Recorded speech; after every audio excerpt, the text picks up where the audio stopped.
Dearest mother, what other place could be so desolate, with cliffs so steep as this rock? What else so barren, so uncivilized? Near the middle of the 1st century, a man named Seneca was banished for offending the Roman emperor. He was a living reminder that absolute power could bring absolute ruin, and he was not alone. One man's exile, Seneca wrote, was but a drop in the sea of human upheaval. For in the 1st century, no one was immune from imperial abuse. The emperor's whim was law, and the emperor's law could be harsh, especially under Nero. During his erratic rule, fire would gut the city of Rome. Christians would pay the price, and brutality would sweep the empire. Soon, winds of change would begin to blow. First in the provinces, then in the very heart of the Roman Empire in the 1st century.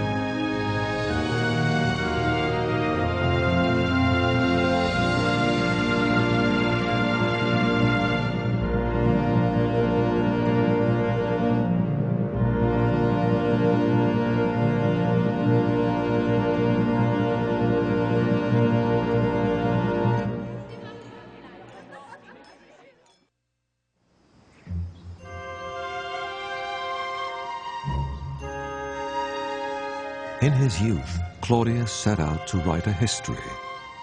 His first public reading was nerve-wracking.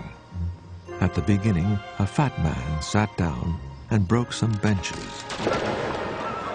The audience burst into roars of laughter.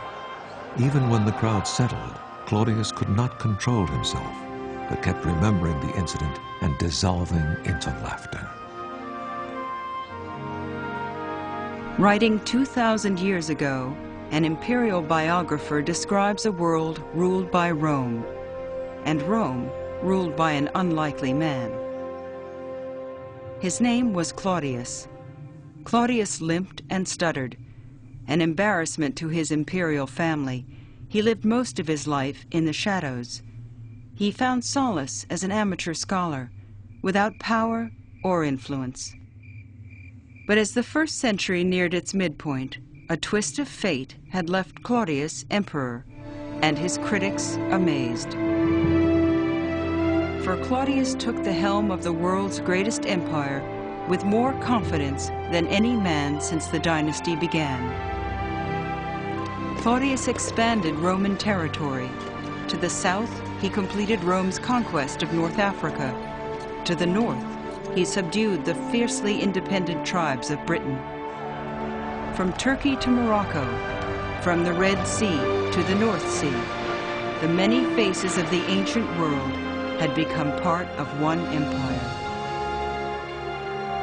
But Claudius did more than expand the empire.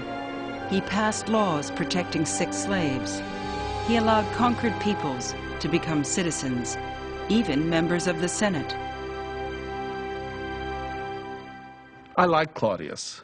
I find Claudius very winning, not just because of the adversity of his youth, his illness, his limp, his stutter, but when he does come to power, he's truly humane toward slaves. He cares about the peoples of the empire, and he seems to be quite remarkable for a man who had no chance whatever of attaining the imperial throne. But the tranquil years would soon veer sharply off course, and the empire would confront the ugly face of imperial rule. Despite his power, Claudius was fragile. His life had been plagued by plots and betrayal. Most of his family had been killed by political enemies, and Claudius himself had endured the execution of a disloyal wife. Now, in the year 49, Claudius was seeking a new wife. Roman society mobilized. The rivalry was intense. Many families sought to link their bloodlines with the emperors. While they schemed, Claudius hesitated, and tensions grew. Finally, Claudius made a decision that startled Rome. Writing some years later, a historian named Tacitus explained why. The emperor chose to wed his own niece, a woman of steely resolve and questionable character. Her name was Agrippina. From this point, the empire was changed. All obeyed a woman. But this was a woman without feminine frivolity. She was openly severe and often arrogant. Agrippina's dominance was almost masculine. The most tragic thing about Agrippina is that she wrote memoirs, and they have been lost. And I would give anything to hear her side of the story. The frustrating thing about recovering Roman women is that so little from them survives. It may not have been very different from what Roman men would have said about them. But it would be wonderful to hear her rationale for why she did what she did her way. Agrippina turned her back on Roman ideals of feminine virtue. She seized power directly and used it proudly. Agrippina struck down her rivals, founded a colony in her own name, and reversing her new husband, Tacitus tells us, she secured the pardon of one of his exiles, the writer and philosopher Seneca.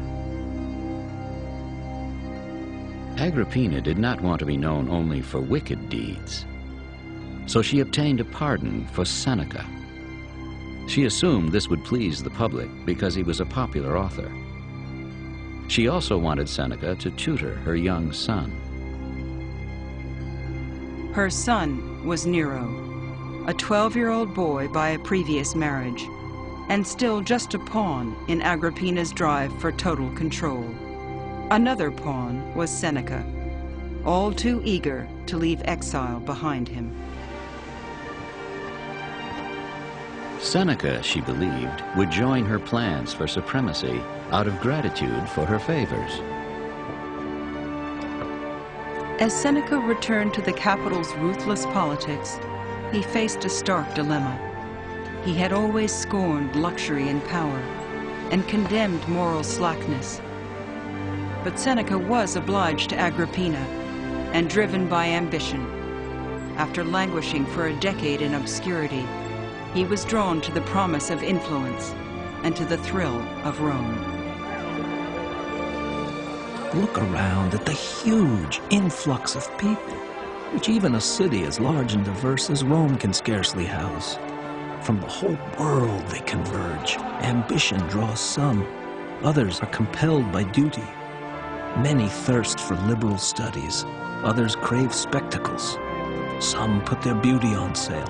Others sell their eloquence. The entire human race has flocked here. A city offering rich returns for both virtues and vices.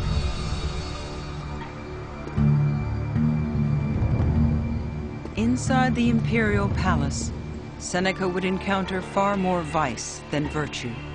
For after luring Claudius into marriage, Agrippina had begun to weave an elaborate plot. First, pushing aside Claudius's son, she convinced the emperor to adopt Nero and designate him heir. With the line of succession now clear, Tacitus says, Agrippina's only remaining obstacle was her husband. Her plans for